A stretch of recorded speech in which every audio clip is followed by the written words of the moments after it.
In this episode of Raisin TV, we lay down the facts real nice like to explain how the Ron Paul revolution fully fits the definition of a cult.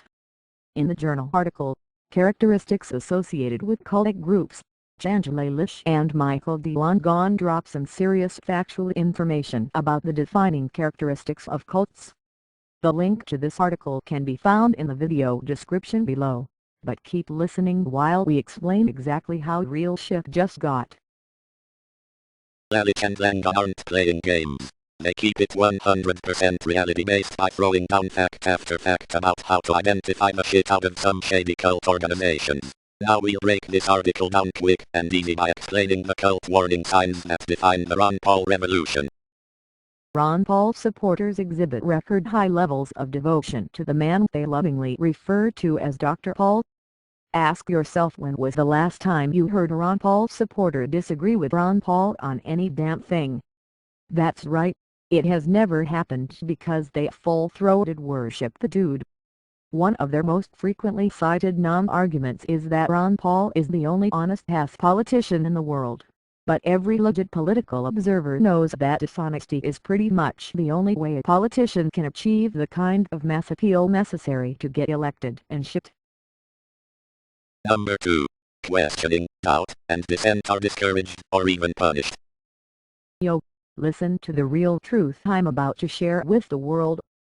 Any person who has ever spoken ill of Dr. Paul on YouTube or any of the internet's various orifices has experienced just how rapidly these folk will downvote, flag, and mark as spam any goddamn thing that does not praise their leader.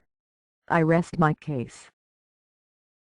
Number 3. Mind-altering practices such as meditation, chanting, speaking in tongues, denunciation sessions, and debilitating work routines are used in excess and serve to suppress doubts about the group and its leader. Ron Paul supporters engage in cult chanting so often it's amazing their brain hasn't completely lost the ability to form thoughts longer than two fully capitalized words. Some of their favorite mantras include Ron Paul, followed by the year of the next election, Ron Paul Revolution, Wake Up, Take the Red Pill, Liberty, and Legalize Freedom. Number 5. The group is elitist, claiming a special, exalted status for itself, its leader and members. For example, the leader is considered the Messiah, a special being, an amateur, or the group and/or the leader is on a special mission to save humanity. Ron Paul supporters consider themselves next-level informed and more rational than every other human on this planet. That's why they're non-stop shouting how we need to pop pills and wake up to their poorly conceived worldview. Oh, and they love photoshopping Ron Paul's head onto superheroes and magical creatures. Number 6. The group has a polarized us versus them mentality, which may cause conflict with the wider society. True story. Ron Paul supporters label anyone outside of their cult a sheeple, shill, or slave. Number 8. The group teaches or implies that its supposedly exalted ends justify whatever means it deems necessary. This may result in members participating in behaviors or activities they would have considered reprehensible or unethical before joining the group, for example, lying to family or friends, or collecting money for bogus charities. Ron Paul supporters are totally cool with denying rights to racial, ethnic, and sexual orientation minority groups in the name of their cause. They also try to justify the destruction of the environment and many ethically bankrupt business behaviors. That's the point where the Ron Paul cult goes from a harmless joke to a full-on threat to the foundations of civilized society.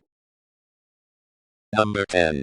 Subservience to the leader or group requires members to cut ties with family and friends, and radically alter the personal goals and activities they had before joining the group. Ron Paul supporters often isolate themselves to Ron Paul forums and YouTube channels, ignoring all sources of true information. They call everything they disagree with biased, which is some deep irony since ignoring everyone that disagrees with you is an actual form of bias called confirmation bias. Look that shit up in a dictionary. Number 11. The group is preoccupied with bringing in new members. Ron Paul supporters are always talking about spreading the word of the Ron Paul revolution. I guess they never got the memo that spreading the word is step number 11 in the cult formation process. Number 12. The group is preoccupied with making money. Fun fact: throughout all of Ron Paul's failed presidential campaigns, his cult followers continuously held fundraising campaigns they called money bombs. Number 13. Members are expected to devote inordinate amounts of time to the group and group-related activities. Some fervent Ron Paul cultists have created thousands of videos, organized hundreds of rallies, and designed numerous websites and forums in the name of a politician who has displayed all-time low amounts of concern for the well-being of his supporters. That's it for today's episode of Raisin TV. If you enjoyed this video, subscribe. If not, leave angry comments in the comment section below. Peace.